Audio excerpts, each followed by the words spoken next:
Hassan Chauhan, the captain for Bangladesh here tonight, known as being an innovative and dynamic player, is well respected throughout the Bangladesh Premier League.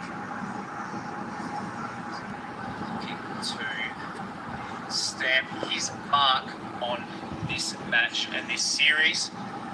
Bangladesh, who made it to the final last year's campaign.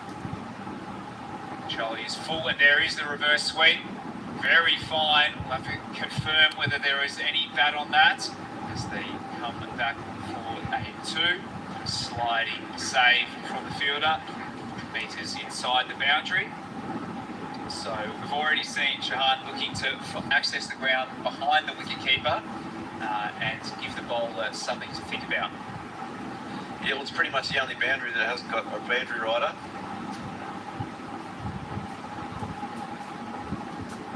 Modest campaign thus far. Chauhan looking to impress tonight.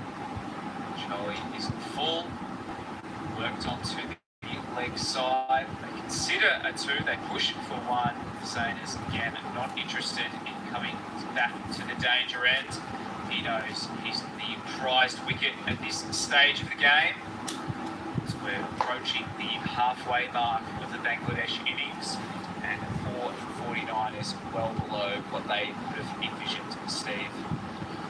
Yeah, it is, but we've seen enough cricket to know that all it takes is one partnership to turn things around, and if you can get a decent score, you can build that pressure, and we've seen the Scorchers already have a collapse in this tournament.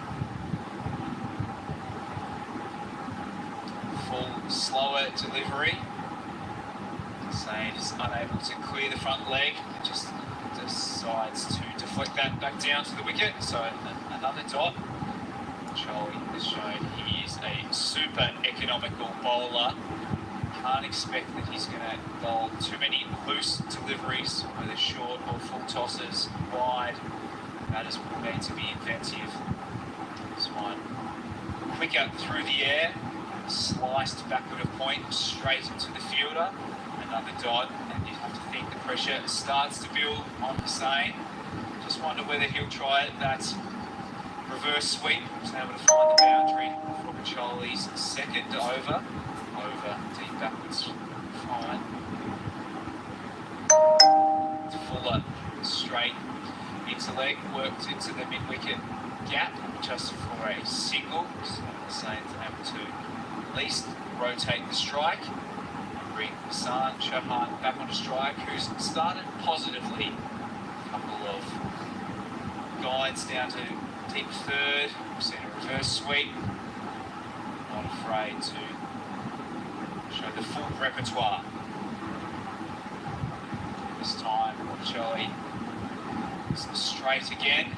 Balls mistimed to mid-wicket. They're able to jump through for a single. So just the 5 runs of Charlie's third over. At the halfway mark, the score is 4 for 51. He's bowling very well, Roger here. Reigning Laurie Sole medalist, of course, which is the highest individual honour in WA cricket, coming off a great season last year. The other thing I'm impressed with is the boundary riders of the Scorchers. They're very switched on here, and it's probably a credit to Sam Fanning as captain as well. They're not on the boundary, they are just in, probably 10, 15 metres off in some cases, to make sure that they do cut off those 2s. And Bangladesh have certainly made a focus in the last few overs of trying to actually manipulate the fields, and they've cut those 2s off and made it 1s.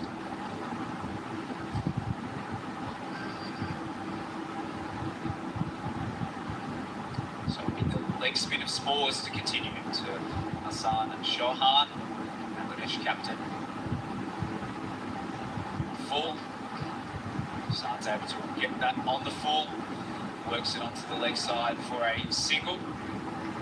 As you said, against the deep fielders, quick off the rope and able to deny any chance of coming back for a second.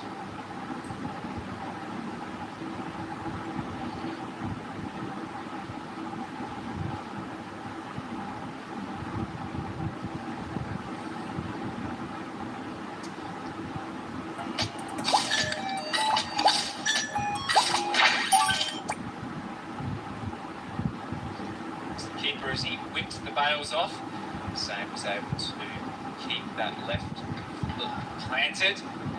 So another dot. Dots have started to accumulate on Hussain here. He was going at a run of ball, but just as we're approaching these middle overs of spin, and it harder to keep that going. This time a firmer shot as he's back in his crease. Gets it out to long on for a single.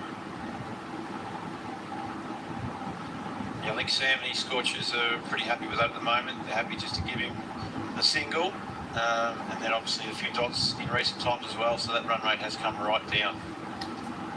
Steve, interested to hear your thoughts on the power surge and when might be an appropriate time to take it, as we see scores into the wicket. I like that one, might have been a slider going on with the arm, but Shahan was good enough to work that off his pads for a single.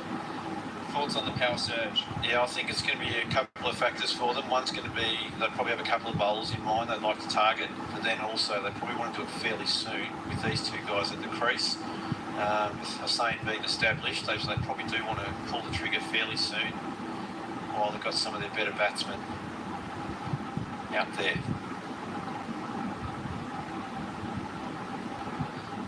This time's quicker again into leg stump. Inside edge to the leg side. Joel Curtis, the keeper, gets it across quickly and prevents a single. My personal belief, Steve, is that you can use the power surge to change the momentum of the game. So when you're behind the game, try and take it as early as possible to try and get yourself back into some ascendancy. Swept into the deep leg side. Think about a second, and this field prevents any risk of a run out. Yeah, I agree. I think it probably would nearly be the next over, depending on who's bowling. Rochincelli has he bowled his four? One to go, so they may want to do it now, but he's bowling very well, so it is a bit of a risk to take it now. Or they may even save him. What are they doing? Looks like the pace. But Esther Hussain to continue. Yeah, I'll be pulling the trigger now, I reckon. Bangladesh batting pair converge in the middle. I'm sure they'll be discussing it. Bangladesh, having played in the top end of the series last year, will certainly be familiar with the power surge, which is a big bash initiative. Some of our other international teams, such as Nepal and Chicago, it might be a little bit more foreign to them, but no doubt Hussain and Shahan will know that they have that up their sleeve should they elect to bring some fielders into the ring. But for now, we have 4 fielders out. Big swing outside off stump. Shahan unable to make contact, but a sign of aggression. Yeah, having the skipper out there, Shahan, is pretty handy, obviously.